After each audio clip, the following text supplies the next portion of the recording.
Terima kasih banyak untuk waktu dan kesempatannya untuk saya beserta Bu Eni bisa sharing, berbagi informasi, pengetahuan, dan juga menerima informasi dan pengetahuan dari Abang, Kakak, dan None yang hadir bersama kita malam ini. Bismillahirrahmanirrahim. Puji dan syukur kita panjatkan kehadirat Allah Subhanahu wa Ta'ala yang sudah memberikan kesempatan kita untuk bertemu, belajar bersama di dalam ruangan Live Learning Club ini. Salawat dan salam tidak lupa kita sampaikan kepada junjungan kita Rasulullah Shallallahu Alaihi Wasallam yang menjadi tauladan kita insya Allah sampai akhir nanti. Bang Iqbal, syukur kita bertambah karena pada hari ini adalah hari ulang tahun kemerdekaan kita. Nah, pada malam hari ini saya membersamai Ibu Eni Aziz untuk sharing mengenai topiknya diambil adalah melangkah dan terus melangkah.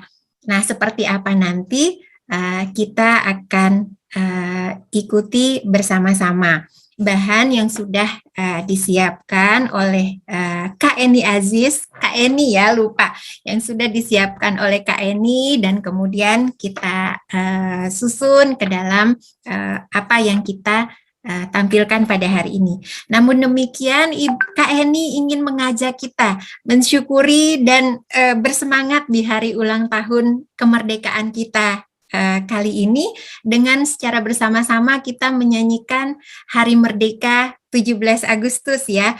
Kak Eni sudah siap dengan benderanya, kita bisa lihat di latar belakangnya, sedemikian semangatnya Kak Eni beserta Pak Aziz, Bang Aziz dan Mas Aziz dan Mbak Andra dalam merayakan 17 Agustus ini. Bang Iqbal mohon izin untuk bisa di-unmute. Abang, Kakak, dan None, mari kita bersama-sama menyanyikan lagu yang sangat bersemangat ini. Baik, Kak Eni kita mulai menyanyikannya ya, Abang, Kakak, dan None, mari kita bernyanyi bersama-sama.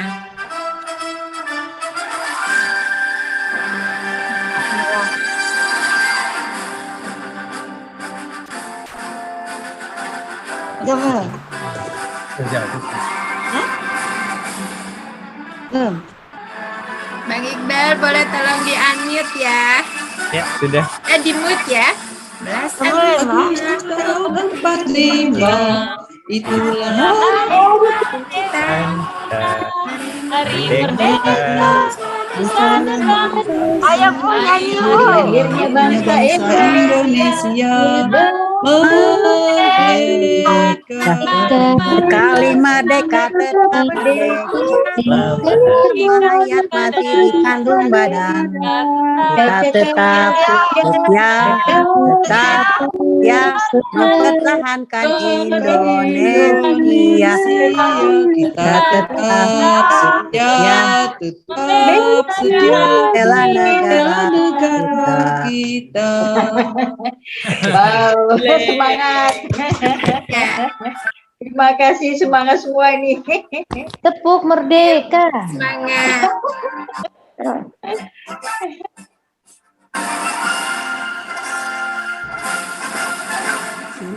11 Agustus tahun 45 itulah hari kemerdekaan. Bangsa dan bangsa, hari lahirnya bangsa Indonesia merdeka. Sekali merdeka tetap merdeka, selama hayat masih di kandung badan. Tetap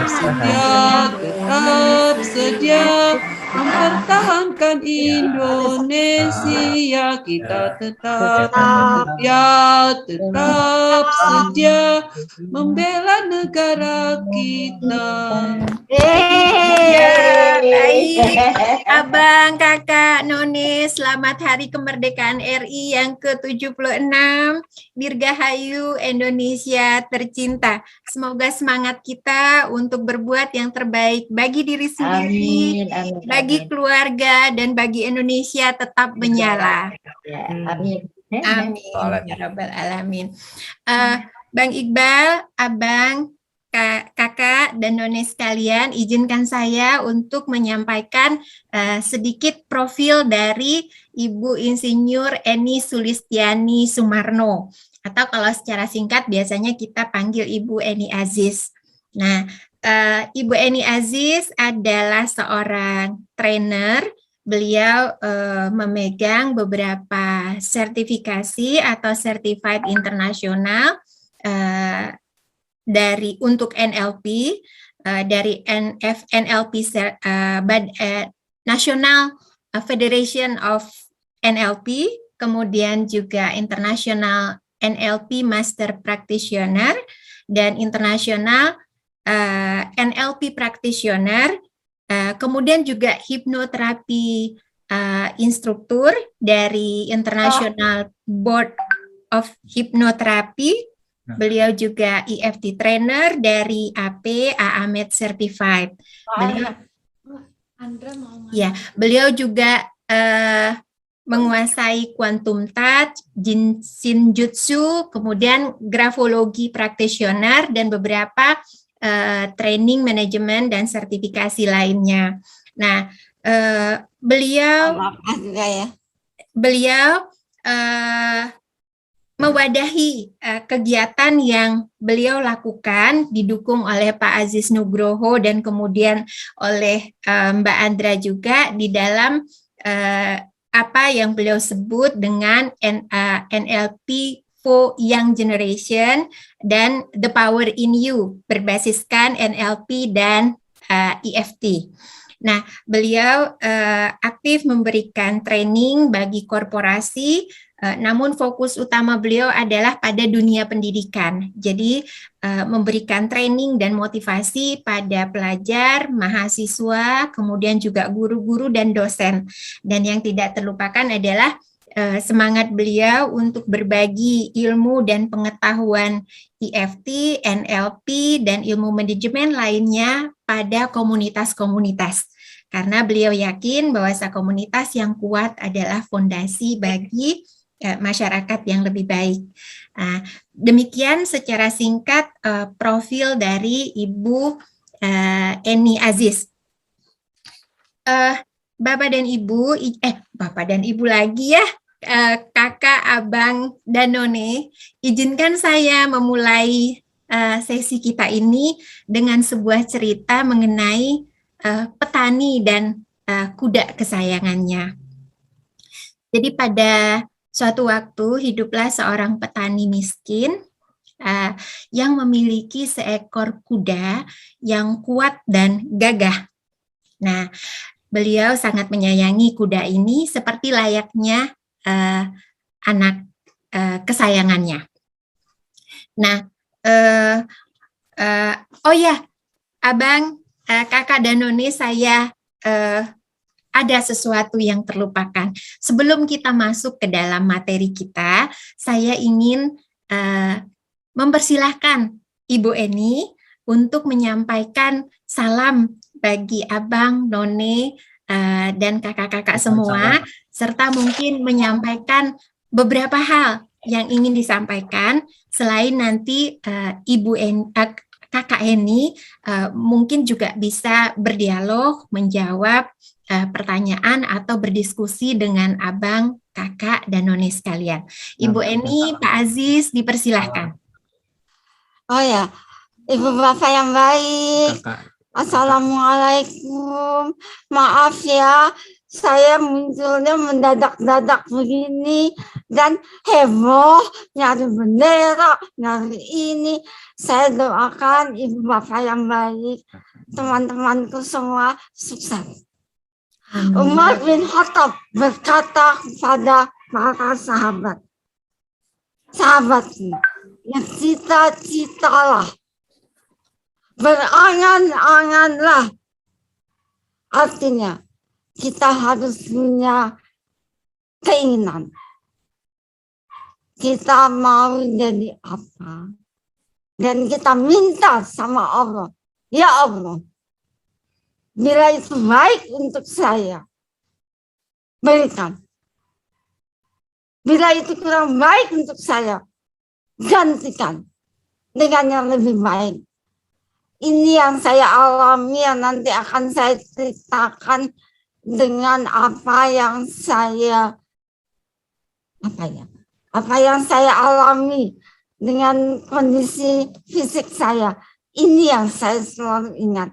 Jangan lupa ibu-ibu yang baik, memiliki cita-cita, miliki anak, dan miliki cita-cita untuk dia. Jangan sampai kita lengah.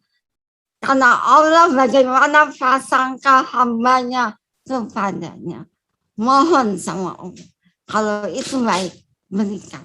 Itu aja Ibu Yanti ya, yang saya pesankan di awal ya. Nanti kita nyambung. Nanti kan Ibu Yanti akan banyak bicara. Baik Kak Eni, terima kasih. Kita lanjutkan cerita tentang petani dan kuda kesayangannya ya Kakak, Abang, dan None.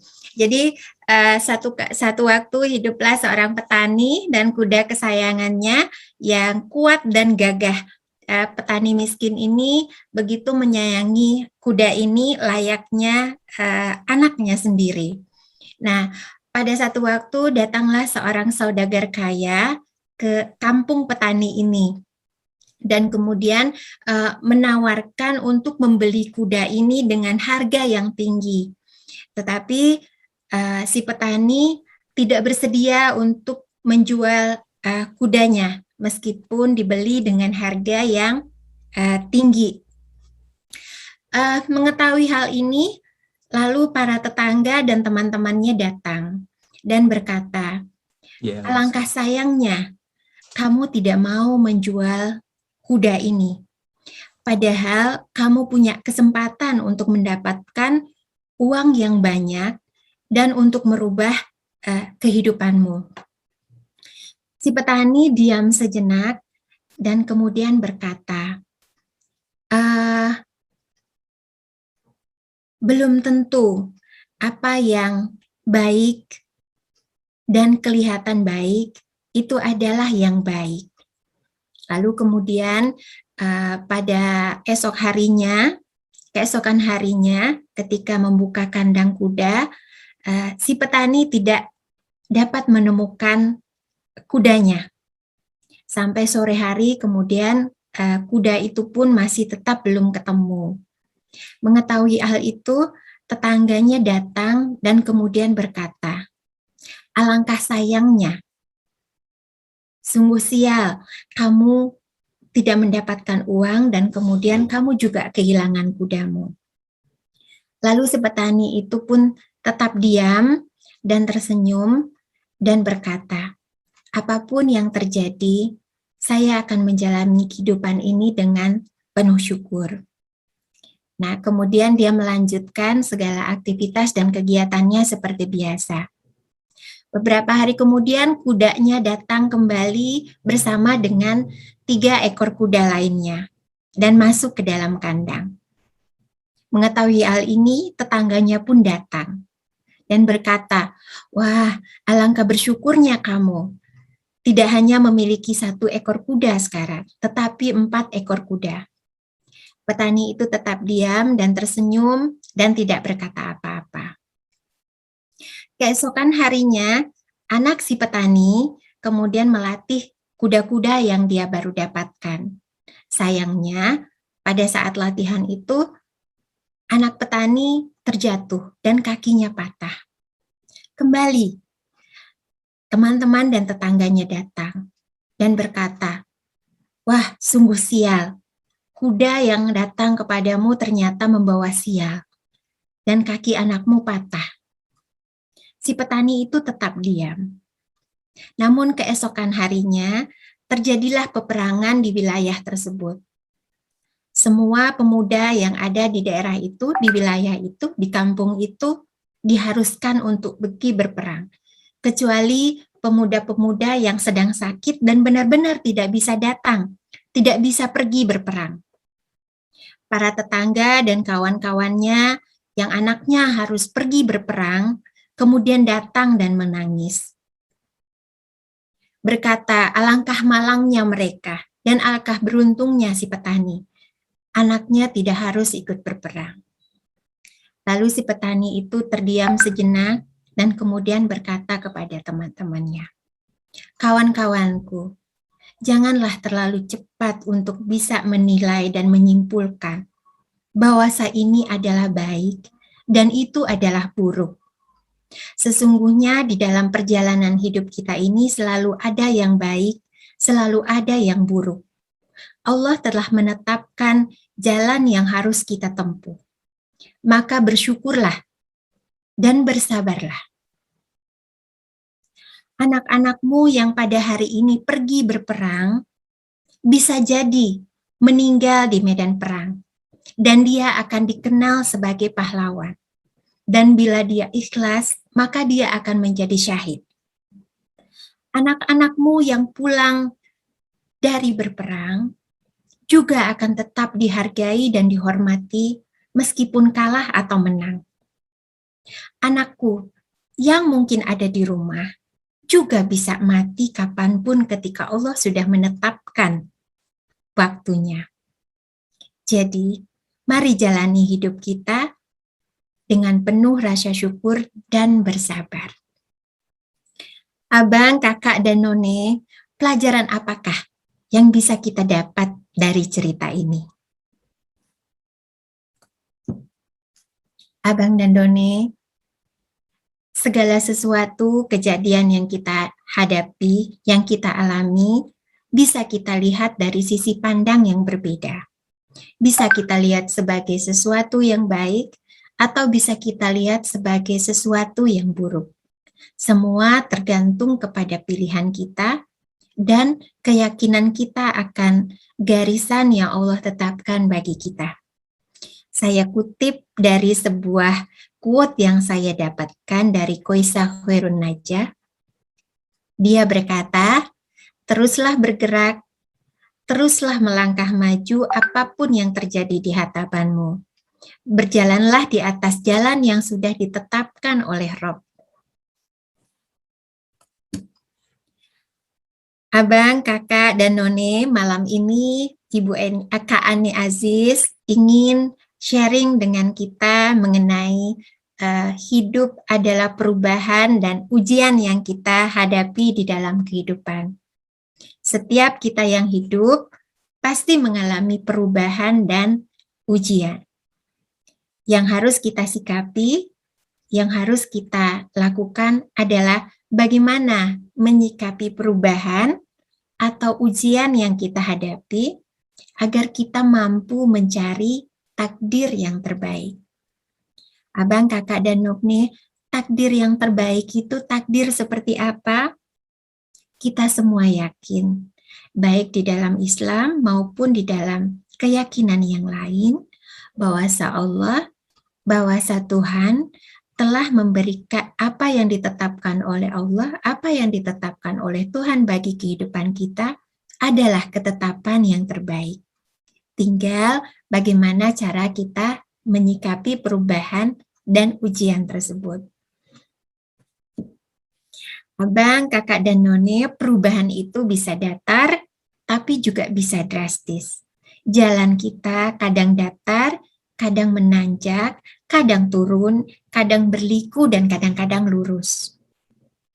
Nah, perubahan yang datar atau perubahan yang umum berlaku untuk siapa saja dan terjadi sejalan atau beriring dengan waktu. Umur kita dari kita kecil, kemudian beranjak remaja, beranjak dewasa, dan kemudian kita menua. Seiring dengan perubahan umur kita, juga terjadi perubahan pada fisik kita. Mulai dari kecil, ketika kita remaja, kemudian dalam kondisi yang kuat, kemudian ketika dewasa juga dalam kondisi yang kuat, dan ketika kita menua, maka kemudian terjadi perubahan-perubahan fisik yang kita alami. Terjadi penurunan kemampuan, pengurangan kemampuan indera, kemudian juga pengurangan kemampuan fisik. Seiring dengan berjalannya waktu, kita juga mungkin mengalami perubahan dan kedewasaan pribadi. Kita mengalami perubahan karakter dengan pertumbuhan kita. Kita juga mungkin mengalami pertumbuhan ilmu dan pengetahuan seiring dengan apa yang kita dapatkan, apa yang kita pelajari, demikian juga keterampilan, dan demikian juga pengalaman kita. Nah, demikian juga dengan kehidupan berkeluarga. Mulai dari yang single, kemudian mulai kita menikah, kemudian ketika menikah, kita dititipi Allah rezeki berupa anak, ada yang dititipi rezeki berupa bentuk yang lain, dan kemudian anak kita juga dewasa, dan kemudian kita menua.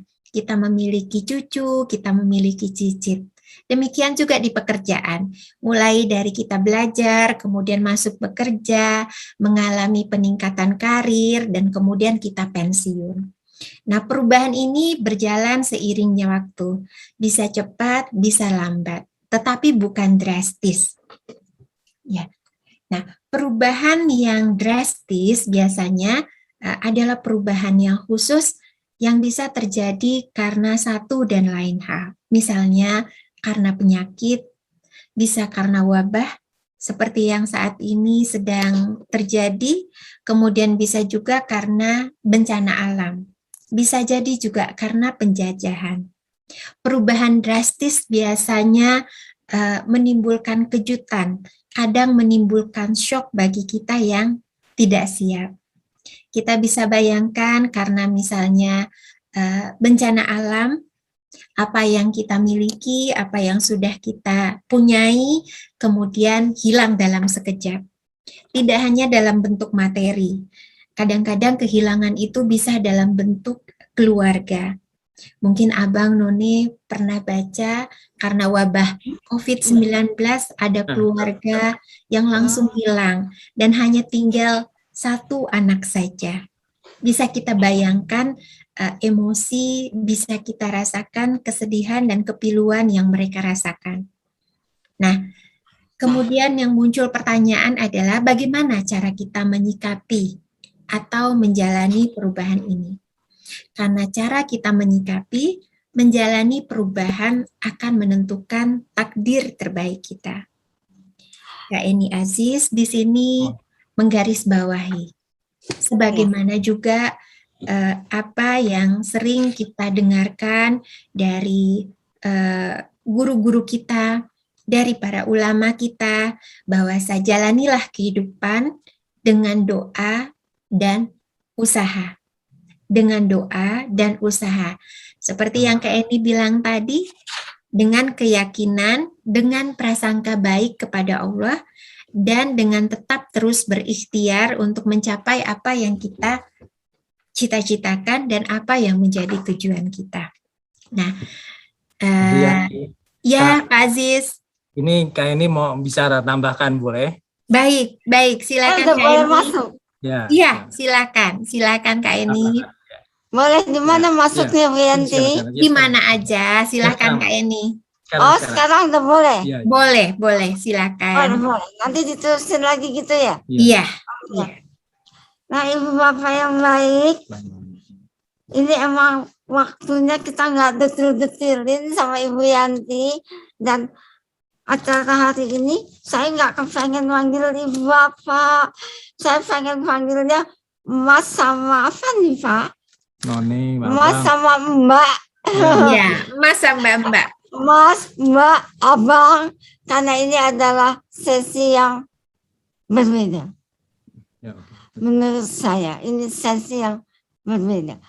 Tidak hanya ilmu yang disiapkan oleh Irianti, tetapi sharing.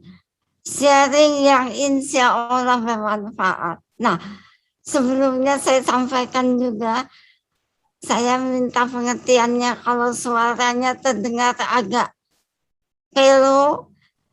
Karena itulah penyemangat saya bisa bicara di sini.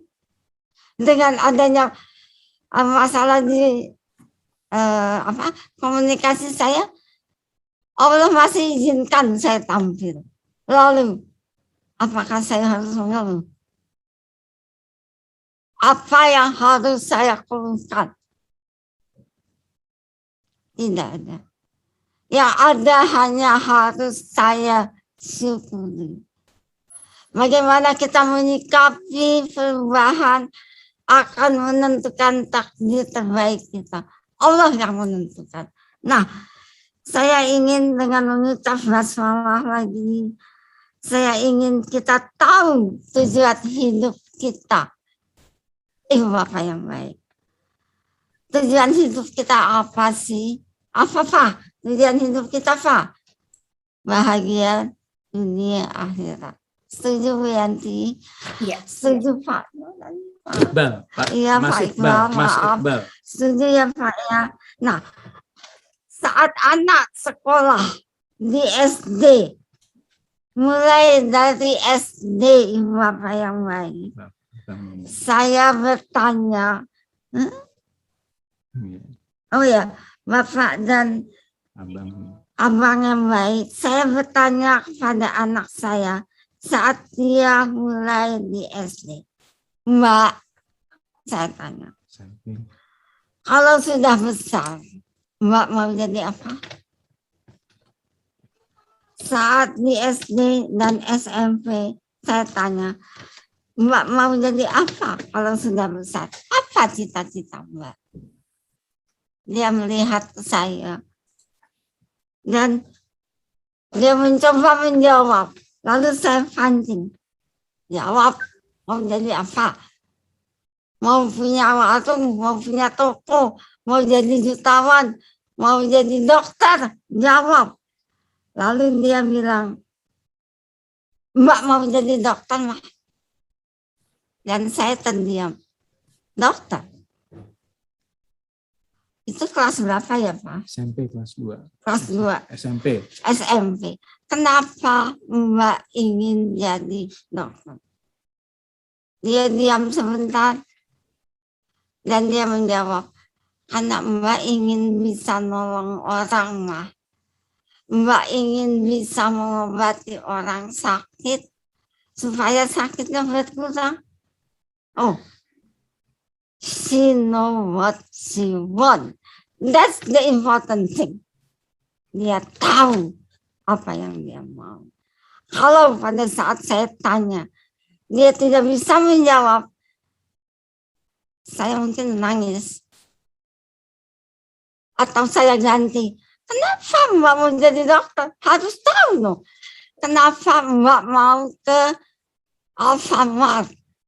Kan Mbak tahu, mau beli roti. Nggak mungkin kan, Mbak ke Alfamart mau betulin mobil. Enggak kan? Nah, jadi anak-anakku yang mendengar,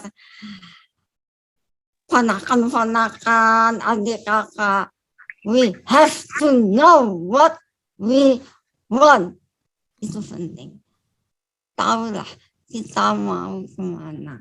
Lalu, dan harus punya gambaran, emang dokter itu ngapain. Jadi kita tahu, kita senang melakukannya. Nah, Ibu Bapak yang baik, saya harus cerita, semoga Allah jauhkan dari segala kesombongan. Tidak ada. Semua bisa diambil mendadak oleh Allah. Sekarang pun kita dipanggil pulang. Tidak ada yang bisa melarang. Nah, saya akan mengatakan, punya gambarannya apa? Mau jadi dokter tuh mau ngapain? Apakah punya gambaran? Harus punya, Mbak. Dan anak saya menjawab, iya Mbak. Mbak kan mau ngobatin orang sakit. Mbak kan mau nolong orang sakit. Itu kapan Mbak? Itu kelas SMP. berapa? SMP. SMP. Itu SMP dia lakukan. Mbak mau nolong orang sakit. Oke, she know what she want. That's the important thing.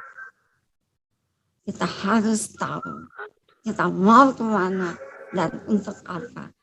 Dan di atas semua itu jangan lupa, ingat.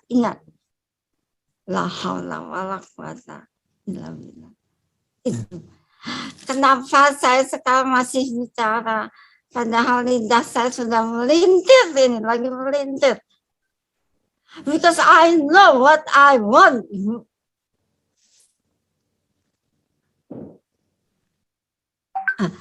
Because I know what I want. Saya mengalami sakit yang saya tidak, sampai saya lupa. Saya tidak bisa bicara, ya Pak? Iya, nggak bisa buka mulut. Nggak bisa buka mulut ya? Iya. Berapa tahun Pak?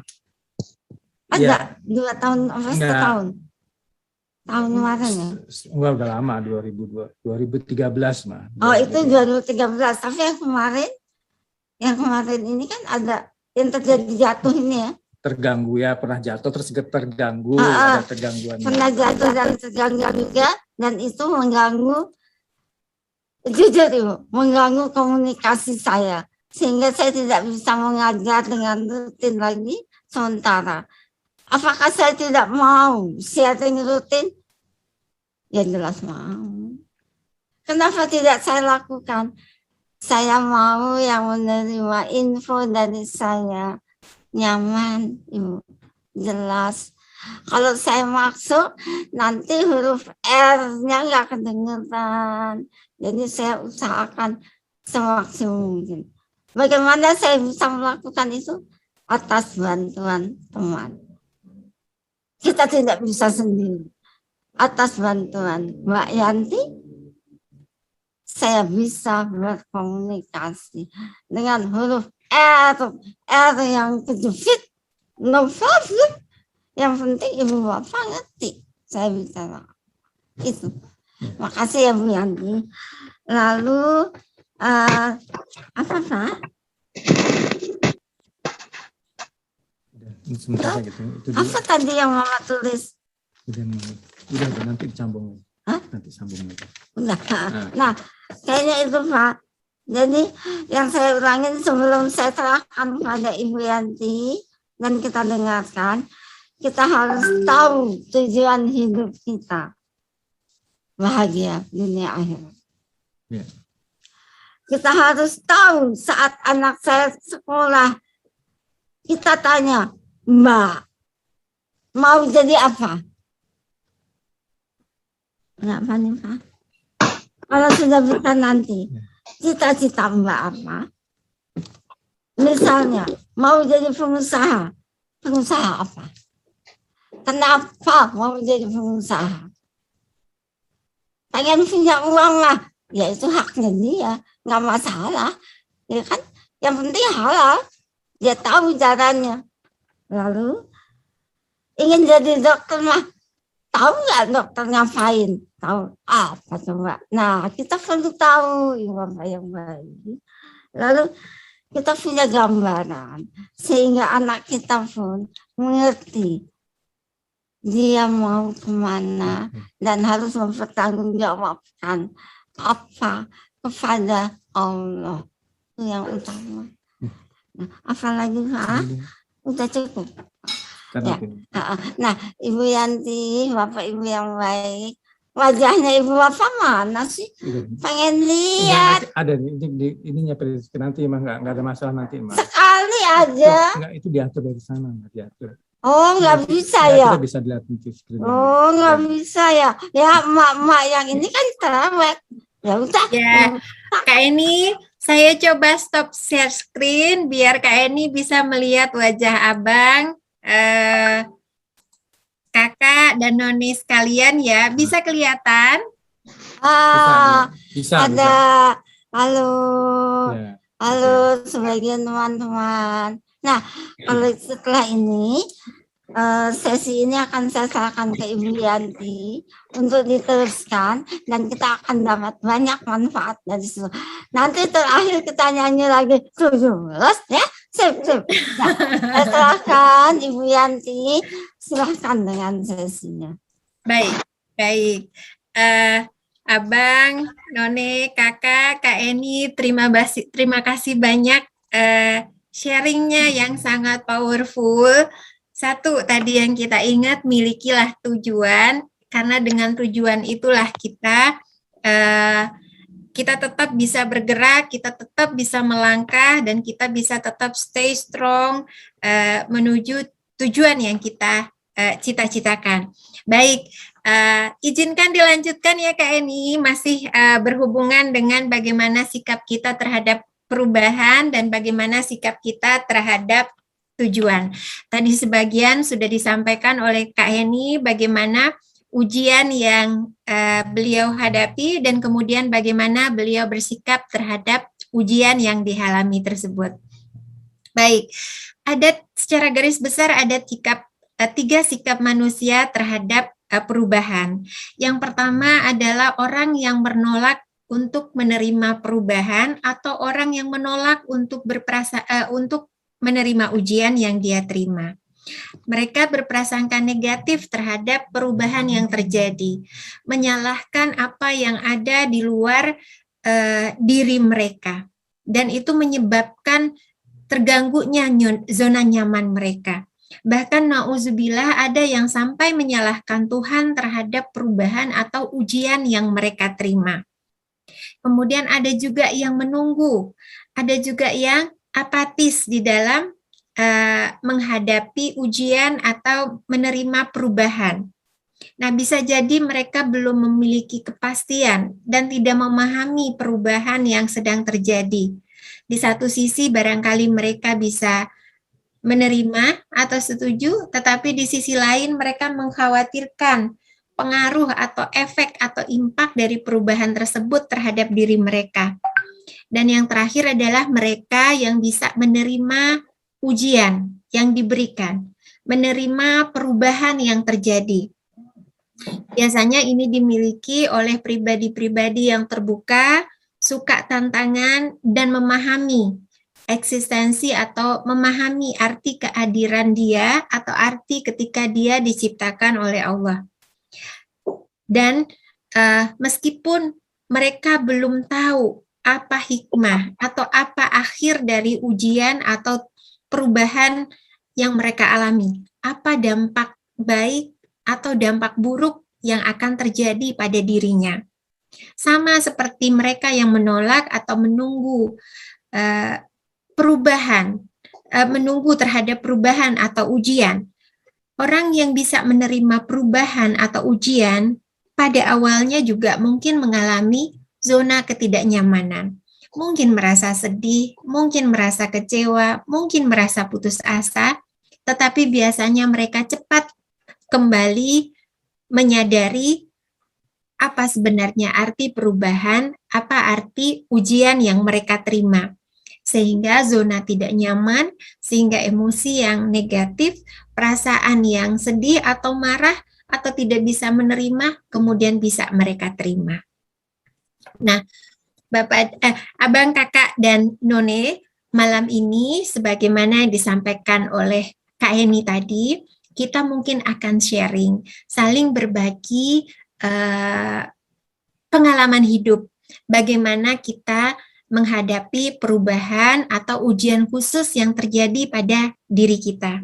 Nah, lebih spesifik kita akan ngobrol, kita akan sharing bagaimana sikap, bagaimana kita menghadapi ketika kita menerima ujian yang dinamakan dengan sakit. Nah, ketika kita sehat dan kemudian kita mengalami sakit, bagaimana kita harus menghadapinya? Kak Heni sudah menjalani satu fase di dalam kehidupannya, di mana mendapatkan ujian yang subhanallah. Nah, Abang, Kakak, dan None, sakit yang kita alami bisa jadi sakit yang tidak berat, bisa jadi sakit yang sedikit berat, tetapi bisa juga sakit yang berat. Kemudian bisa jadi sakit dan kemudian kita sembuh dan kita kembali keadaan semula. Tetapi juga kesembuhan kita itu ada yang meninggalkan satu bekas atau mengurangi atau menurunkan kualitas dari kemampuan yang kita yang sudah kita miliki. Nah, bagaimana kita menyikapi ketika kita sedang diuji dengan sakit? Enggak. Nah, inilah sharing dari Kak Heni yang dituliskan oleh Kak Eni untuk bisa kita diskusikan, untuk bisa kita sharing bersama-sama.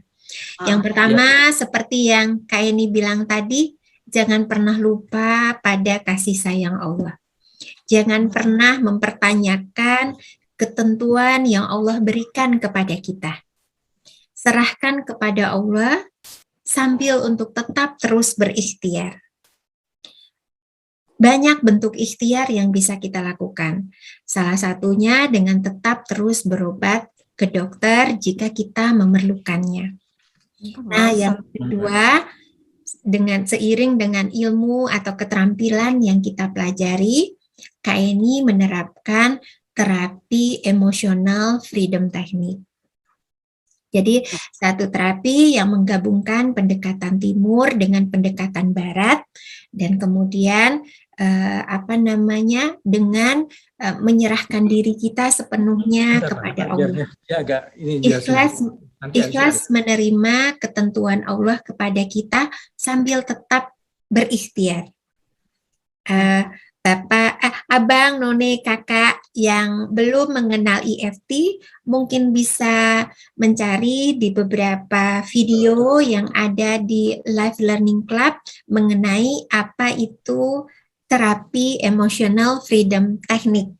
Jika kita memiliki waktu nanti, jika ada kakak, abang, dan none yang ingin mengetahuinya, kita bisa diskusikan.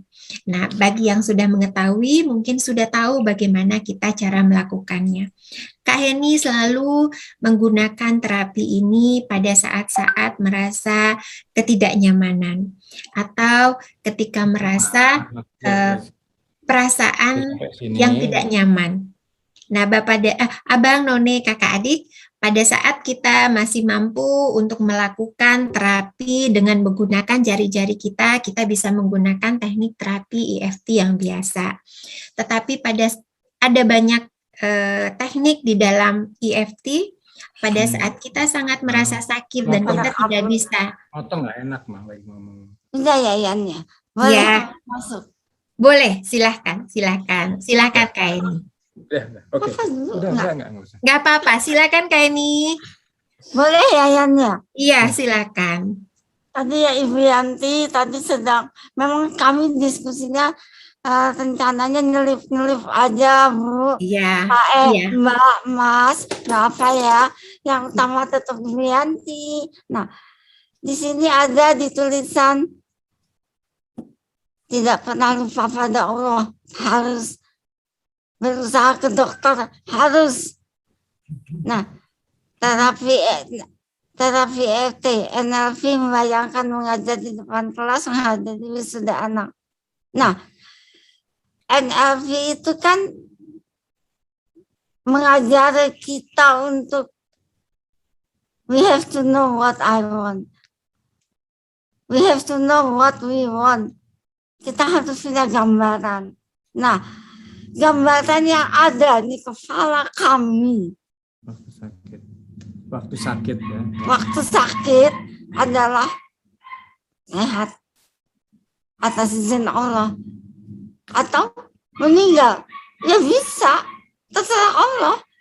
Tapi kami tidak pernah menyerah untuk berobat, dan kami mensyukuri kenapa Allah menjadikan kami orang tua dari seorang dokter anak. Maksudnya dokter anak tuh dokter yang masih anak-anak. Mbak Anda masih anak-anak.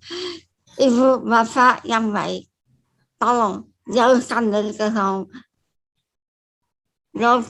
kesombongan. Nggak ada yang bisa disombongkan. Saya ingin menceritakan saja bahwa saat saya sakit, saya bayangkan saya sehat. Apakah saya bayangkan saya kesakitan? Enggak mau.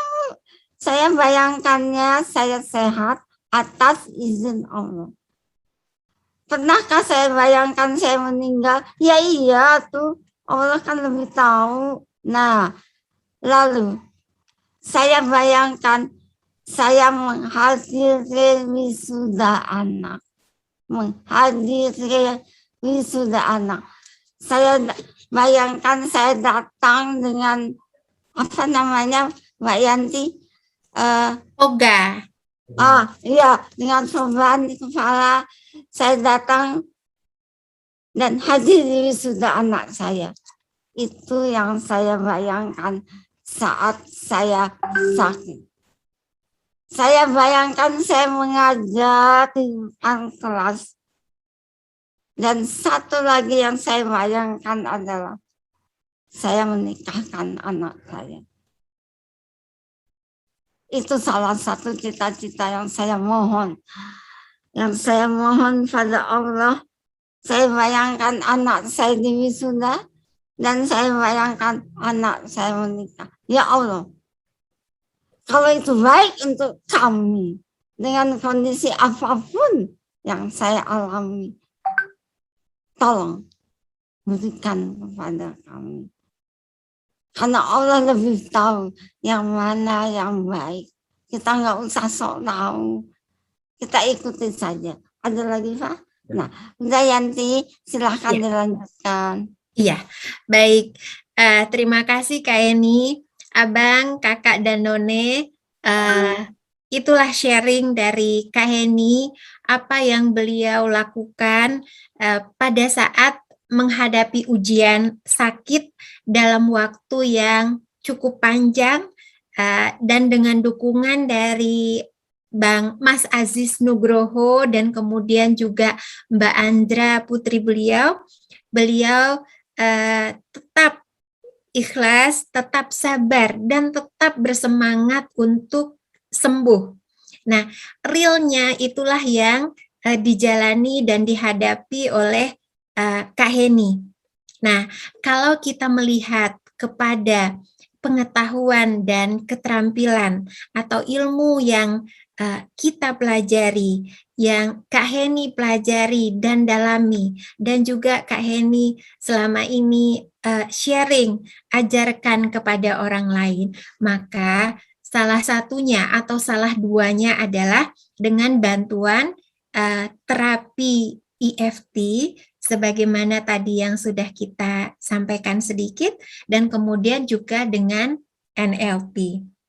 Nah, melanjutkan yang tadi, untuk terapi EFT selain dengan teknik dasar EFT melalui 7 ketukan atau ketukan lengkap, juga bisa dilakukan dengan teknik e-kolbu pada saat misalnya kita sudah tidak mampu untuk melakukan teknik dasar EFT. Nah, dengan NLP, Neuro-Linguistic Programming, seperti yang Kak Heni bilang tadi, membayangkan secara jelas apa yang menjadi tujuan dan cita-cita kita, apa yang menjadi semangat kita. Nah, kalau di NLP ada tekniknya yang disebut dengan well-performed outcome. Nah, well-performed outcome adalah salah satu teknik di dalam NLP yang bisa kita gunakan untuk goal setting atau untuk mencapai outcome kita, untuk mencapai apa tujuan yang kita ingin capai. Nah, teknik sederhananya adalah dengan yang pertama menetapkan apa yang menjadi tujuan kita. Nah, di sini Kak Heni secara jelas menyampaikan, menggambarkan apa yang menjadi tujuan beliau. Membawa, membimbing, membantu, dan mengantarkan putri beliau ke gerbang mencapai cita-citanya untuk menjadi seorang dokter, dan kemudian mengantar putri beliau ke gerbang pernikahan. Itu digambarkan dengan jelas. Dan kemudian sesuai dengan teknik NLP-nya, kemudian apa yang menjadi tujuan, apa yang menjadi cita-cita ini, kemudian dirasakan dengan seluruh indera kita. Dibayangkan gambarnya seperti apa. Didengarkan suaranya seperti apa. Pada saat tujuan itu tercapai. Dirasakan pada indera perasa kita. Mungkin pada kulit kita, mungkin pada wajah kita dan sebagainya. Dan kemudian rasa itu ditanamkan di dalam perasaan kita.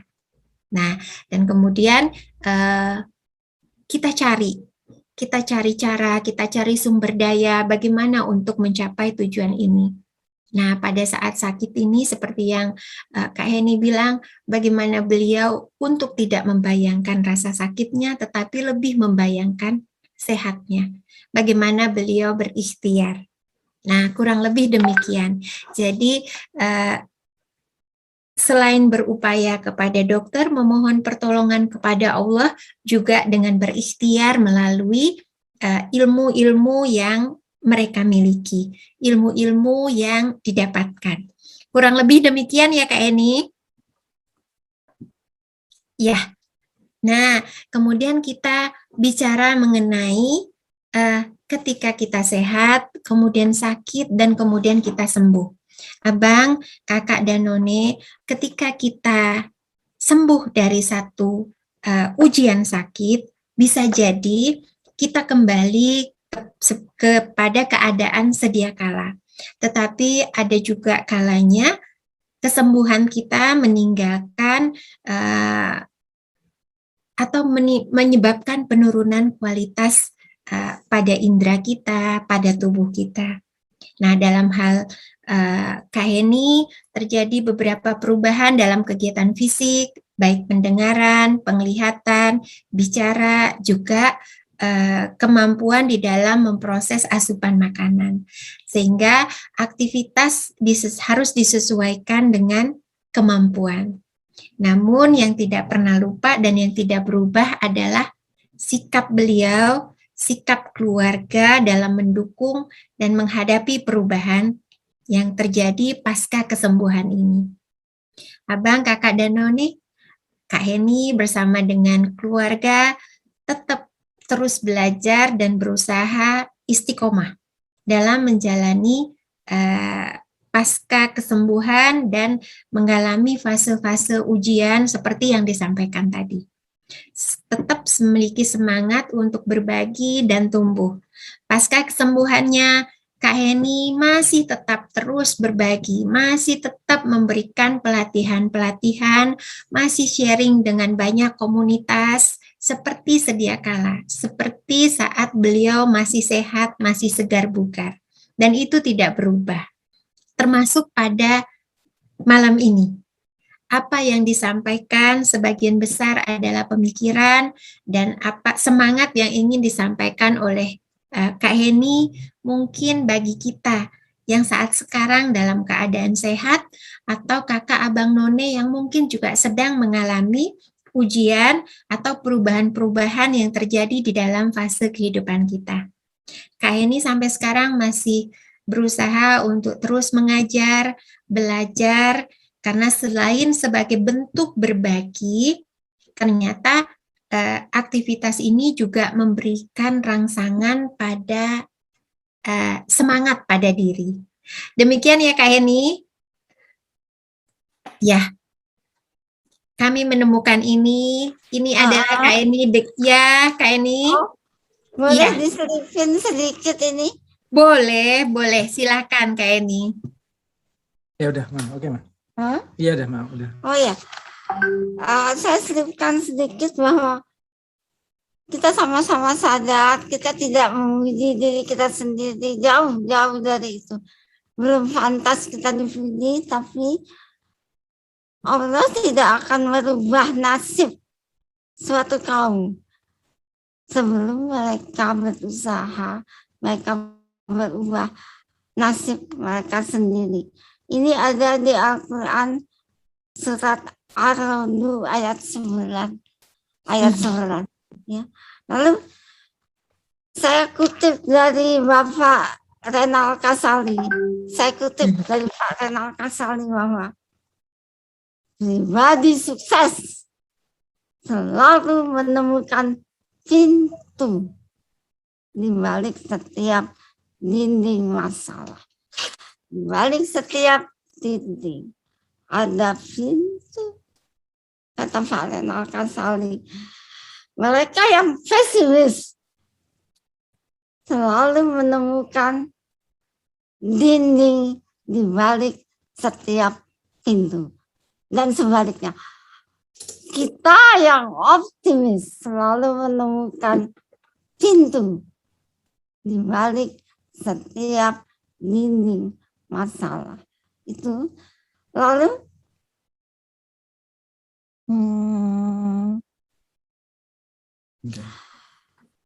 diingatkan, saya tidak tahu ini oleh siapa.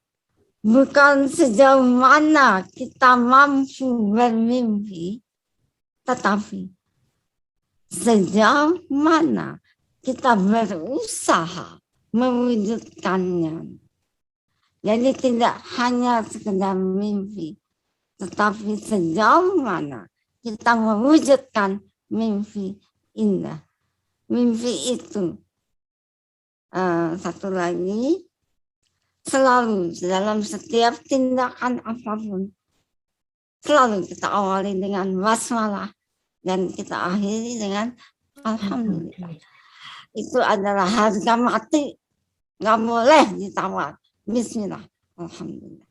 Itu dulu ya Pak ya.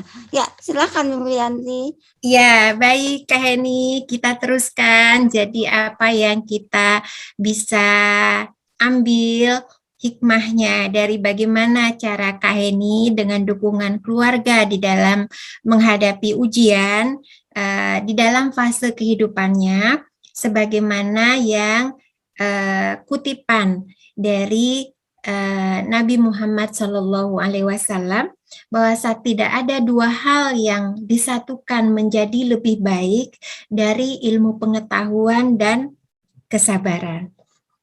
Ya,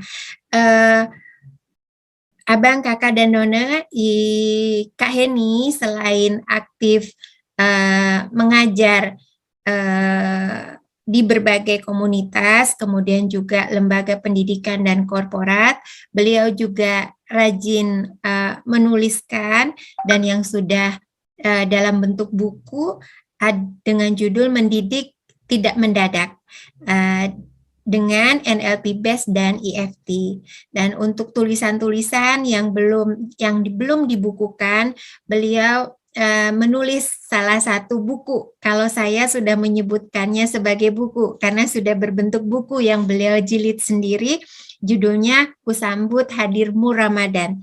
Dan biasanya kalau sudah mendekati Ramadan, Kak Heni membagikan soft copy-nya kepada kita.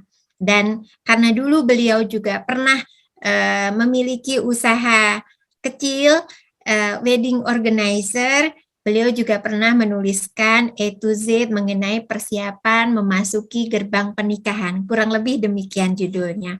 Nah, Abang, Kakak, None, sebelum mengakhiri sesi kita ini dan kita masuk ke tanya jawab, saya ingin memutarkan video sedikit yang saya buatkan buat Kak Heni tentang aktivitas Kak Heni setelah pasca sembuh dengan kondisi beliau sekarang ini.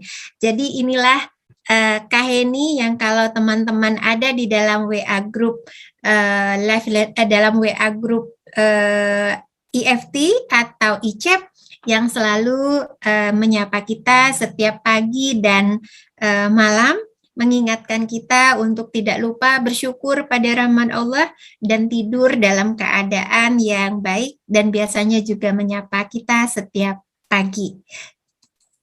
Ya, inilah Kak Heni. Dan ini adalah aktivitas beliau berbagi dengan mahasiswa, pelajar, kemudian juga masih tetap sharing dengan komunitas. Dan ini adalah Mbak Dr. Andra yang beliau ceritakan tadi. Di sela-sela waktunya sebagai dokter, Mbak Andra kadang-kadang membantu Kak Eni di dalam pelatihan. Dan ini adalah Pak Aziz Nugroho yang juga mendukung Kak Eni dan hobi melukis. Dan ini terakhir, pada saat itu kami melakukan sharing untuk Alena House dan juga untuk pelajar SD Islam serta ibu-ibu. Jadi maaf Abang, Kakak dan None, Bu Eni tidak pernah berhenti melangkah dan akan terus melangkah sesuai dengan kemampuan beliau untuk terus berbagi dan berbagi, baik bagi dirinya sendiri maupun bagi orang lain, untuk tetap terus mengejar apa yang menjadi cita-cita dan tujuan beliau.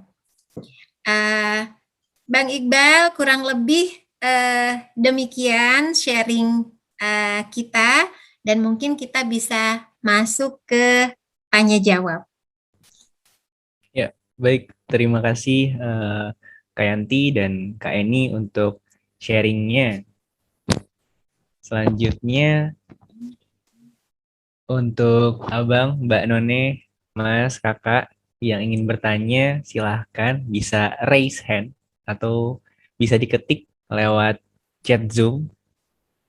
Yang ingin bertanya untuk Kak Eni, boleh juga bertanya untuk Kak Yanti. Boleh raise hand atau chat di Zoom. Abang-abang dan kakak-kakak kalian. Ini ada dari Bang Ronitin, semangatnya luar biasa, inspiring Bu Eni. Lalu ada dari Kak Haji Alfauzia, alhamdulillah terima kasih banyak ilmunya Bunda. Terus ada dari Kak Nurita, Bu Eni seorang inspirator bagi saya dalam berbagi, semangatnya, kecerdasannya dan kebaikannya. Oke, baik, ada yang raise hand dari Bang Oti. Silakan Bang Oti, bisa dibuka. Baik, terima kasih. Assalamualaikum warahmatullahi wabarakatuh. Waalaikumsalam warahmatullahi wabarakatuh. Selain mengucapkan syukur alhamdulillah, dan saya sampaikan atau ucapkan juga amazing untuk Ibu Eni, ya, Bu Adri. Dari cerita atau yang disampaikan tadi Bu Eni atau Mbak Eni ini dengan berbagai pengalamannya, saya semakin yakin bahwa yang dijalankan Mbak Eni itu adalah menerapkan SSIP. Syukur, sabar, ikhlas, tawakal. Itu dasarnya, nggak ada lain lagi. Hanya kelebihannya atau cerdasnya Mbak Eni ini menerapkan dengan katakanlah pemikiran-pemikiran orang-orang yang memiliki teori. Padahal dasarnya semuanya adalah SSIP. Kita lihat tadi diawali dengan rasa syukur, kemudian sabar melaksanakan apa yang harus dikerjakan. Menurut saya itu sabar itu jadi semakin yakin, bukan sifatnya kita hanya menunggu, tapi memang menjalankan. Makanya melangkah dan melangkah berarti itu menjalankan apa yang harus dikerjakan sesuai dengan yang ada. Dan tentunya dengan ikhlasnya kita melihat dan tawakal yang dicontohkan itu tadi. Bagaimana dengan cerita kuda tadi, ya sebenarnya itu tawakal kita. Di situ pasrah dengan yang ada dan sabar apa yang harus dilakukan. Kemudian ceritanya Mbak Eni juga sama.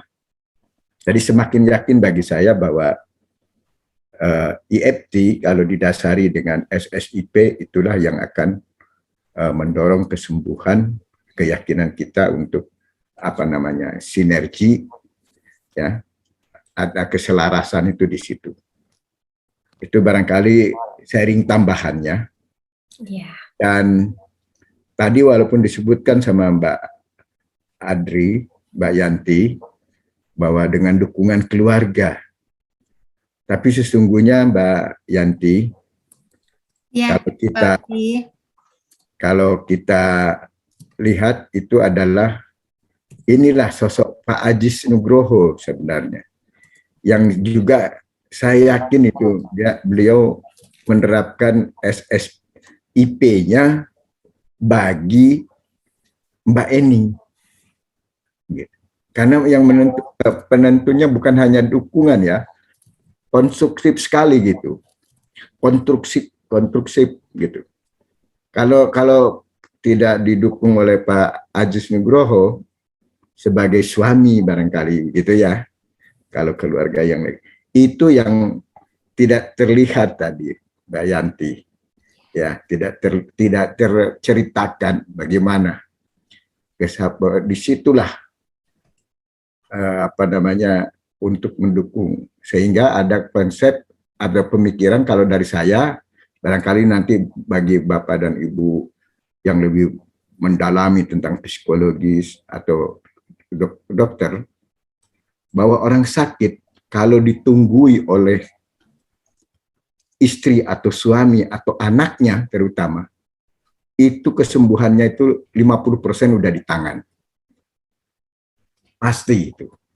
Kalau saya punya keyakinan, kalau ada seseorang yang nunggui, yang merawat, yang melayani, itu adalah istri, suami, atau anaknya, pasti kesembuhannya itu di atas 60% udah di tangan. Gitu. Ya, itu tambahannya. Mudah-mudahan itu bisa dibuktikan juga oleh Mbak Eni, bisa diceritakan peran itu. Barangkali itu aja, mohon maaf kalau terima kasih. Iya. Terima kasih, Bang Oti. Iya, Bang Iqbal, boleh langsung kita sharing apa yang disampaikan dan ditanyakan oleh Bang Oti tadi? Ya, silahkan Kak Yanti dan Kak Eni untuk sharing. Iya, Yanti dulu ya Kak Eni ya. Pak Oti, terima kasih banyak masukannya, tambahannya tadi. Benar sekali bahwa basic atau dasar dari semua itu adalah SSIP. Jadi Abang, None, dan Kakak, SSIP itu adalah singkatan dari syukur, sabar, ikhlas, dan pasrah. Itu adalah apa ya Bang Iqbal, tagline ya, tagline-nya kita di di komunitas IFT. Nah, Bang Oti, terkait dengan dukungan dari keluarga, khususnya dari Pak Aziz dan Mbak Andra, sebenarnya tadinya mau kita tampilkan sedikit dalam bentuk foto. Hanya saja Pak Aziz, kemudian Bang Aziz, Mas Aziz, Mbak Eni atau Kak Heni, karena nggak biasa jadi campur-campur, mohon maaf. Karena kerendahan hati beliau tidak berkenan. Namun Mas Aziz, karena ada permintaan dari Bang Oti, dan rasanya ini akan sangat bermanfaat sekali bagi keluarga atau bagi teman-teman yang sedang mengalami ujian yang sama, barangkali Mas Aziz berkenan untuk berbagi, atau Kak Eni yang akan berbagi bagaimana Mas Aziz mendukung Kak Heni di dalam masa-masa ujian tersebut. Ya. Oke, Mbak Yanti, boleh saya sedikit sharing, nanti habis itu Mbak ini akan nambahkan lagi juga ya. Iya. Pak Oti, terima kasih sharingnya juga ya. Kami sepakat juga memang SSIP itu jadi landasan dari semuanya, dan kita tahu walaupun tadi disampaikan selama contoh waktu selama Mbak Eni sakit, dia mempunyai ada ilmu pengetahuan yang EFT maupun NLP, itu dia coba terapkan, dan tapi kami sadar dan yakin juga bahwa waktu apa yang tentang NLP, EFT itu sebetulnya sumber ilmunya itu sebetulnya kebetulan dari Barat yang memang mengemas ya. Tapi semua ilmu itu memang kita tahu dari Allah untuk yang agama Islam ya. Artinya kita tahu semua sumber itu dari Sang Pencipta yang paling ilmu, sumber dari ilmu ya. Jadi, nah disitulah tadi Pak Oti, Mas Oti itu menyampaikan gitu, dan kami sepakat gitu. Jadi hanya praktis kemasannya memang lewat sempat EFT dan NLP. Ya, itu yang pertama yang ingin saya sampaikan. Jadi kesepakatan.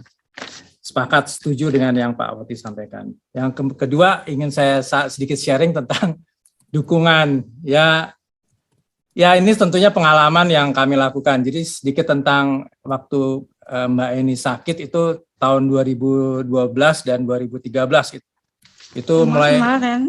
ya itu kemudian ada yang terakhir juga ada tambahan. Tapi yang utamanya sebetulnya di 2013 perubahan itu sangat drastis terjadi di 2012-2013. Boleh dikatakan 2 tahun itu Mbak Eni bolak-balik masuk rumah sakit dan melakukan sampai dua kali operasi, kemudian di terapi, radioterapi di sinar gitu ya. Itu berapa kali. Nah itu tentunya menguras energi, waktu, dan yang kami harus lalui sebagai pendamping dan sebagai keluarga terdekatnya. Ya itu tentunya cara yang tidak mudah ya yang kita alami tadi, perubahan yang Mbak Yanti tadi sampaikan. Mbak Yanti sampaikan perubahan yang kita tidak tahu sebelumnya, ternyata ada perubahan yang drastis. Salah satu anggota keluarga sakit ya, dan sakitnya itu cukup boleh dikatakan berat. Telinganya. Ya, benar. Nah, memang dulu untuk mendampinginya, terutama sampai sekarang pun ya dengan keterbatasan seperti kalau dari dulu waktu dirawat tentunya kita itu nggak aneh lagi kalau pasti mendampinginya ya, dan alhamdulillah Allah memberi izin untuk pemulihan sampai hari ini. Kemudian sampai hari ini pun kami dengan keterbatasan Mbak Eni ini pendengaran ya, cara dia memakan itu juga udah lain ya, jadi harus makanan yang ekstra, artinya lembut, tidak bisa sembarang yang keras gitu. Nah itu kan perlu juga mungkin kesabarannya. Saya pun kita dituntut selalu menyesuaikan ya sesuatu halnya, sehingga ya mungkin Allah mentakdirkan untuk kita di lingkungan yang terdekatnya melakukan selalu perubahan-perubahan untuk menyesuaikan, walaupun harapannya selalu lebih baik. Jadi terus terang juga saya sendiri pasti mengalami dalam hal kesabaran lah tentunya. Itu mendampingi beliau ini terus harus berlatih, harus lebih sabar, makin sabar. Nah itu salah satu hal yang mungkin sebagai saya bisa sampaikan, kesabaran itu sesuatu yang sangat harus dituntut bagi siapapun kalau dalam menghadapi ujian. Nah, itu kira-kira sedikit pengalaman bagaimana sebagai mendampingi salah satu keluarga. Dan ini mungkin Mbak ini mau menambahkan tentang tadi sedikit Abang, None, Kakak, Mbak, tentang mengindikan yang tadi, yang Mama mau sharing tambahkan tadi. Yang Mama mau tambahkan tadi. Yang mana ya? Yang tujuan tadi. Ya. Oh. Ya. Bagaimana cara ini? Oh iya, boleh ya Yan ya nambah di sini. Ya, silakan Kak Eni. Nah itulah kenapa saya berteman dengan Mbak Yanti, karena ya bisa melakukan dan sharing sesuatu yang mungkin di event lain tidak bisa. Kenapa ini saya ungkap? Supaya apa yang kami alami menjadi satu motivasi, menjadi suatu pelajaran untuk kita ya, dan untuk yang lain juga. Jangan pernah menyerah. Yang boleh membuat kita menyerah hanya Allah. Kalau Allah sudah bilang nggak usah, nurut. Nah, Itu Allah Maha tahu, tapi kita terus berusaha. Ini saya menulis ya, Mbak Yanti, Ya, Kak. dalam kegiatan sehari-hari. Pak Aziz kan sempat kasih kerja, Mbak Anda kan bekerja ya. Kontribusi pada perusahaan, pada kegiatan. Itu harus ditulis. Targetnya apa? Mbak Anda targetnya apa di tahun ini? Misalnya, targetnya ingin memperdalam ilmu tentang penyuntikan, misalnya. Sudah dicapai belum? Mbak harus lihat itu. Lalu, apa sih niat Mbak? Terus saya ulang, niat Mbak jadi dokter itu apa? Cari uang, dapat uang banyak, atau apa? You have to know what you want. Saya bilang sama dia, I have to know what I want. Lalu dia bilang, Mbak ingin ibadah pada Allah, Ma. Mbak ingin tanggung jawab pada Allah. That's the answer. Itu yang bagus. Uang dan lain-lainnya jauh datang sendiri. Ya. Lalu ada yang disebut dengan anchor, jangkar emosi. Dalam kita dalam apa-apa menjalani ini ya Bu Yanti ya, menjalani apa Bu Yanti? Memastikan kita untuk mencapai tujuan agar semangat kita tidak hilang. Ya, tuh suka ada yang lupa gitu tuh Bu. Jadi makanya saya suka perlu. Saya tadi mau ngomong apa ya? Ingatnya cuman, saya mau makan. Nah, ini Bu. Yang menimbulkan asosiasi dan perasaan adalah anchor. Anchor dapat membuat orang berperasaan senang, susah, stres, percaya diri, semangat, sedih, apa aja. Tergantung anchornya. Nah, anchor itu adalah sesuatu yang memicu kenangan, memori. Misalnya, kita memegang ini aja, menimbulkan satu kenangan, anchor bisa. Dan pada saat saya mengajar di kelas, saya menimbulkan kenangan bahwa anak-anak yang ada di kelas, para orang tua yang ada di dalam kelas saya, yes, I know the answer, I love it. Itu, kita harus tahu what do we want. Apa mau kita untuk anak-anak kita. Ayo sayang, mau jadi apa nanti? Nggak tahu Mah. Ya udah jadi tukang jual kue aja deh kalau nggak tahu. Ya harus tahu. Saya bilang, iya Mah. Ayo, you have to know the answer. Lalu ada lagi apa Pak? Sebentar ya Bu Yanti. Ya, kayak ini. Cara menyusun target yang smart. Jawab pertanyaan. What do I want? What do you want? Apa yang Anda inginkan? Bagaimana Anda memberi makna bagi hidup Anda? Kalau itu tercapai, apa makna yang kita berikan bagi hidup kita? Misalnya saya ingin membantu orang yang kurang mampu, misalnya. Bagaimana tujuan itu memberi makna? Misalnya, saya merasakan betapa saya bahagia saat saya bisa memberikan bahkan hanya 50.000 saja misalnya. Itu sudah memberikan makna bagi hidup saya. Dan saya tahu Ibu Yanti itu orang yang sangat concern dengan orang lain. Makanya materi ini saya angkat pada saat juga ada Ibu Yanti dan ada yang lainnya. Lalu saya tanya, apa buktinya? How do you know it happened? Kapan Anda tahu itu tercapai? Apa yang Anda inginkan tadi? Harus bisa dijawab. Kalau jawabnya, ya nggak tahu, ntar aja, umur Bapak aja. Ya nggak apa-apa, silahkan. That is your answer. Hak Anda.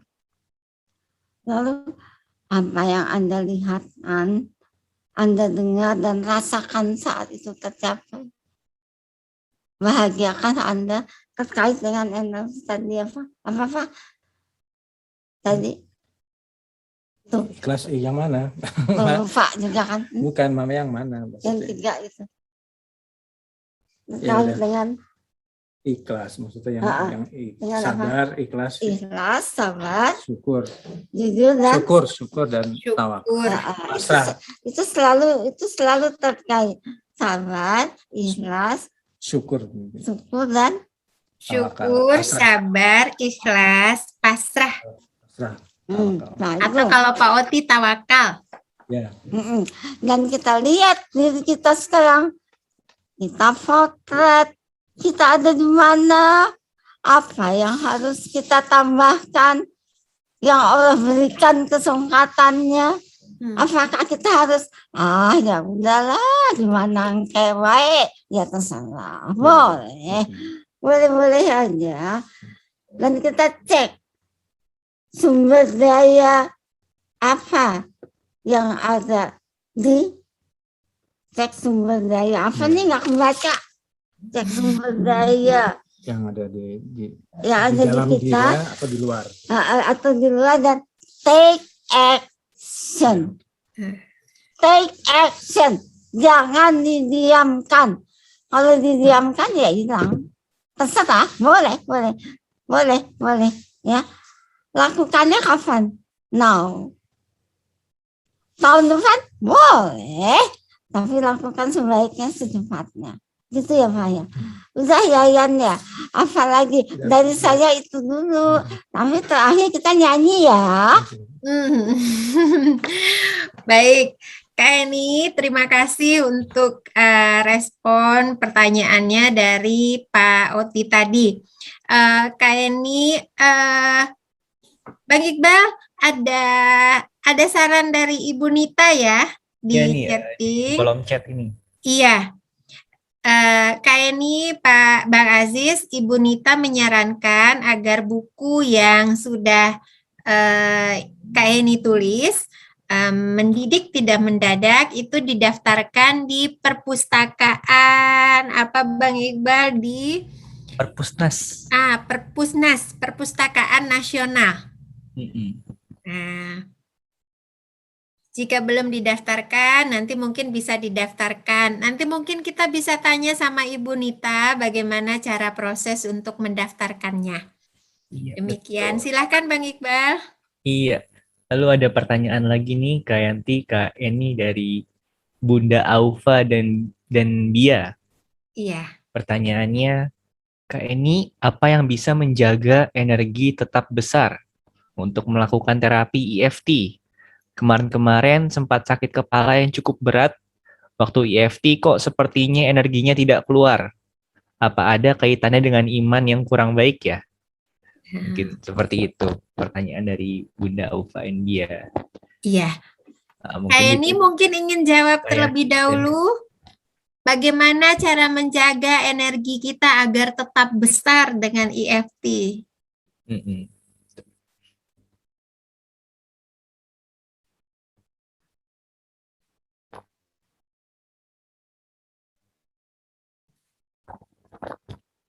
Tuh kan nggak boleh ngomong. Bukan apa? di on kan mah. Sudah di on kan. Ya udah. Oke mah ngomong. Apa Pak? Udah ngomong. Ini barusan di on kan. Barusan dia sekarang tadi nggak bisa kedengaran. Sekarang udah. Oke. NLP dengan EFT kan sama-sama ininya ya. Apa? Kan energinya gimana? Pengarang. Ya sama lah intinya, siapa namanya waktu kan saya lupa nama orangnya.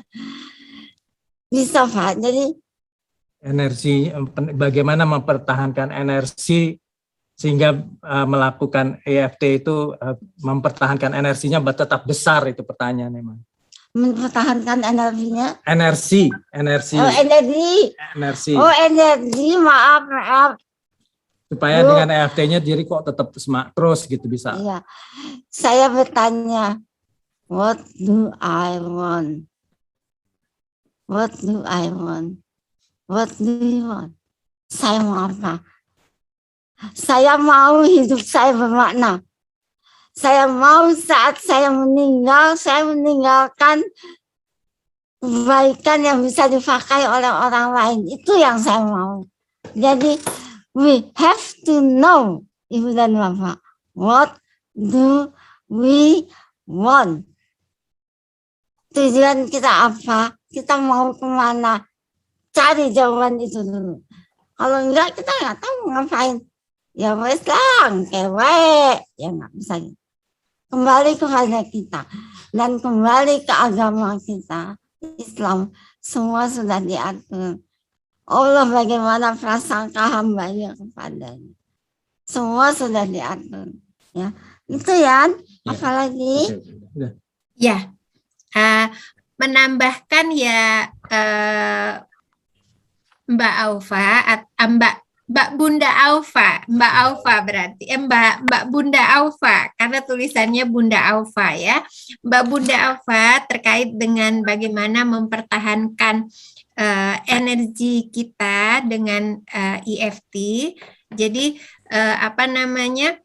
pada saat-saat kita merasakan level energi kita turun, biasanya kalau level energi kita turun, simptomnya atau gejalanya adalah adanya perubahan pada emosi kita atau perubahan pada fisik yang kita rasakan.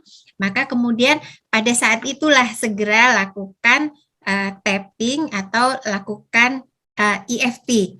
Nah, hal seperti itu bisa kita lakukan untuk tetap bisa mempertahankan dan menaikkan level energi kita. Karena kita pahami di dalam EFT bahwa gangguan yang kita alami pada emosi kita dan pada tubuh kita itu berkaitan dengan tingkat energi atau energi yang ada di dalam tubuh kita. Jadi lakukan EFT sesering yang kita bisa.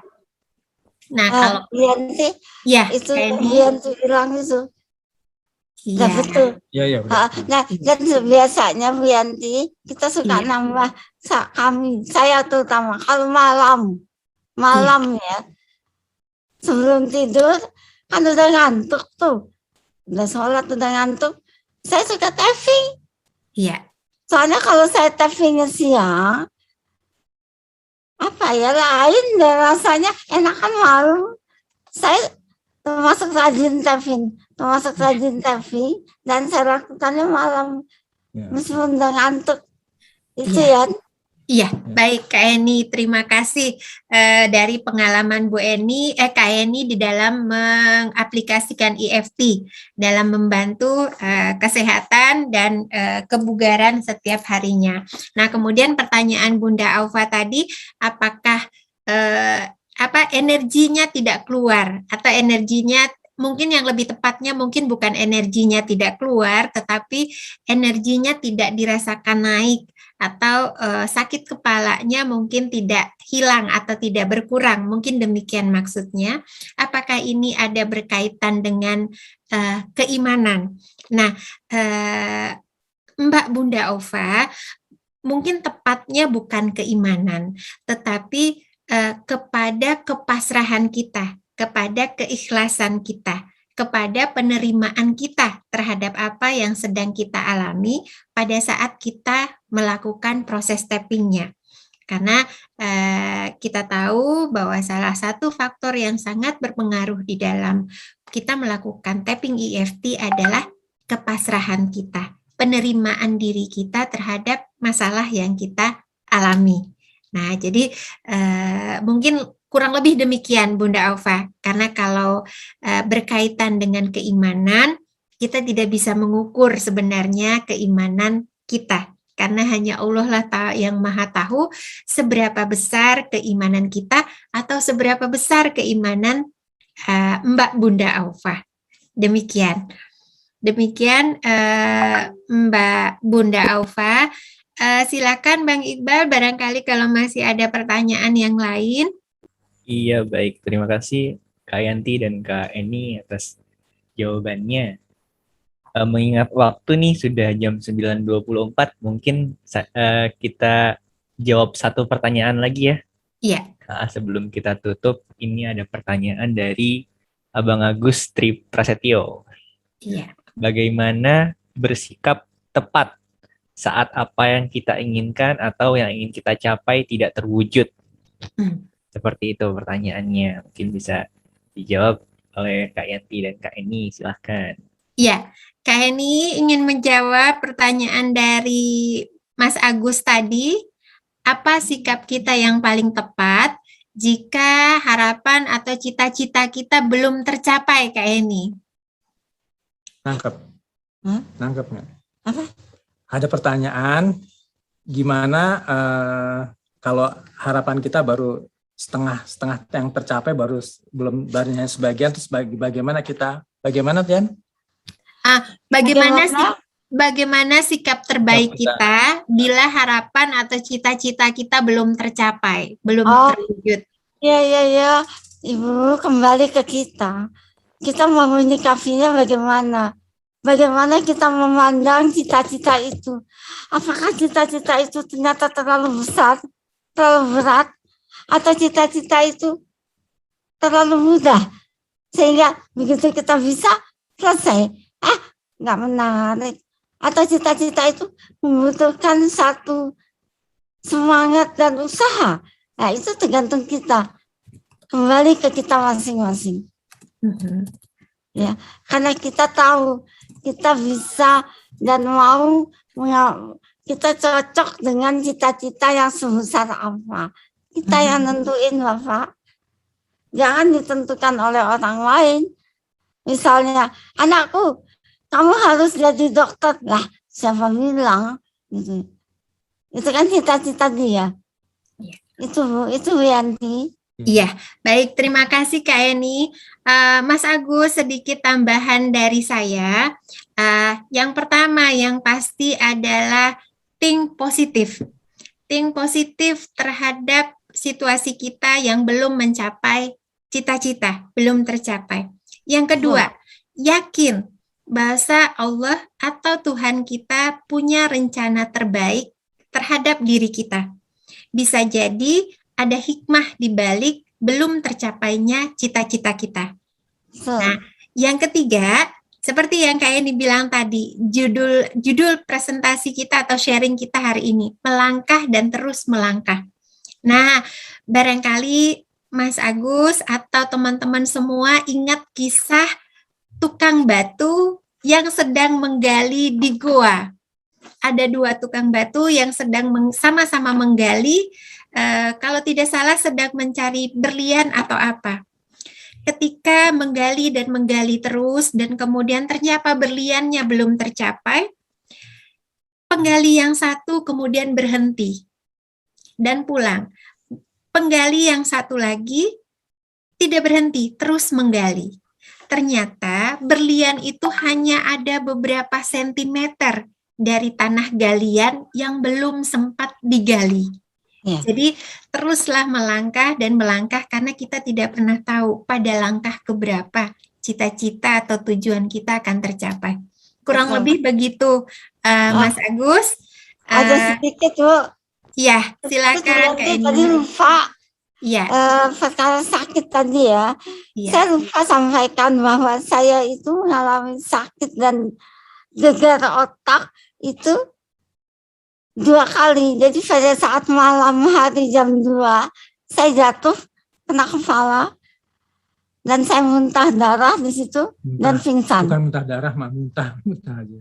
Wah, salah tuh. Bukan darah, nggak ada darah. Nggak ada darahnya, salah.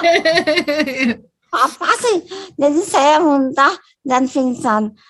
Ya, itu Ibu. Dan itu saya jadikan satu pelajaran bahwa kalau malam-malam keluar, Bapak Ibu pasti sholat. Saya yakin, hati-hati. Ada air sedikit aja kita bisa kepleset. Dan itu yang saya alami. Saya kepleset atau kesandung, saya nggak tahu. Karena saya kurang hati-hati. Padahal Allah sudah kasih kita tubuh yang kuat. Ya. Nah, saya sampaikan di situ adalah saya sakit itu karena saya terjatuh malam hari, mungkin kepleset ya. Nah, tapi saya tetap mensyukuri karena Allah tahu yang terbaik untuk saya.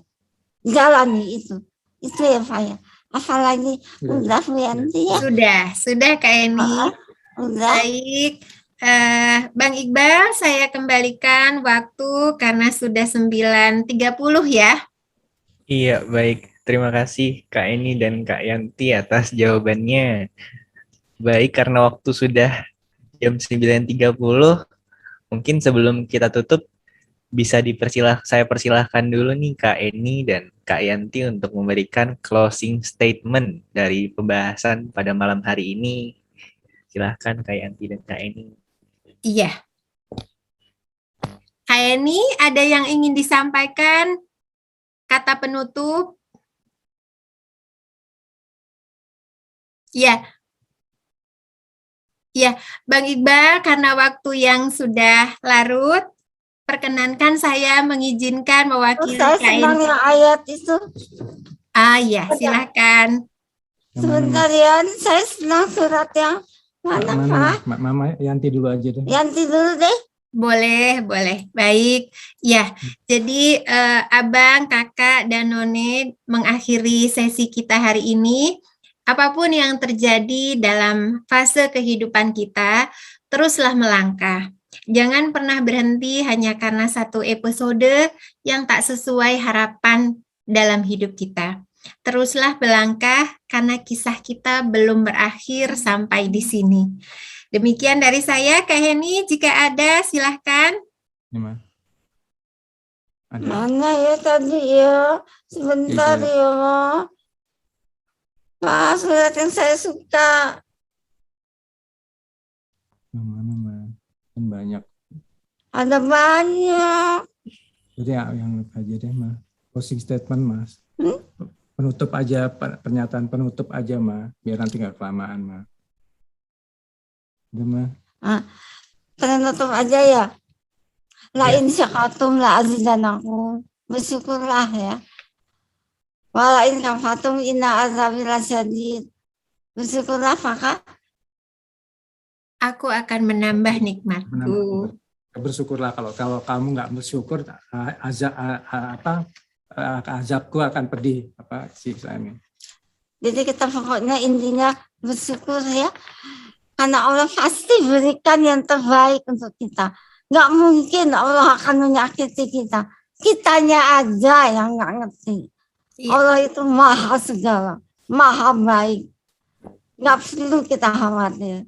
Nah, itu yang ingin saya sampaikan. Kalau udah, saya ingin ngajak nyanyi 2 kata-kata aja. 17 Agustusnya boleh nggak? Nyanyi 17 Agustusan lagi nih kita nih. Kayak ini. Kak Eni, karena waktunya sudah lewat cukup panjang. Iya. Sedikit aja, 2 itu aja. Baik. Silakan Kak Eni, boleh. Boleh ya Bang Iqbal? Boleh mungkin. Boleh, silakan. Satu kalimat aja lah, Kak. Satu kalimat. 1, 2, 3. 17 Agustus hari kemerdekaan kita, hari merdeka nusa dan bangsa, dunia bangsa Indonesia. Sekali merdeka tetap merdeka. Selama hayat masih dikandung badan. Kita tetap setia pertahankan Indonesia. Tetap setia membela negara kita. Alhamdulillah, terima kasih. Baik, demikian Bang Iqbal. Iya. Abang, Kakak, dan None, kurang lebih kami mohon dimaafkan. Iya, terima kasih Kak Eni dan Kak Yanti. Demikian LLC Talks kita pada malam hari ini. Terima kasih lagi kepada pembicara kita, Kak Eni dan Kak Yanti, dan semua abang dan kakak yang hadir. Semoga ilmu yang telah diberikan dapat menjadi manfaat dan dapat membawa kebaikan bagi kita semua. Amin ya rabbal alamin. Doa Pak, doa. Amin. Baik Abang, Mbak, dan None, sampai jumpa di lain hari. Mohon maaf jika ada kekurangan dan salah kata. Wassalamualaikum warahmatullahi wabarakatuh. Waalaikumsalam.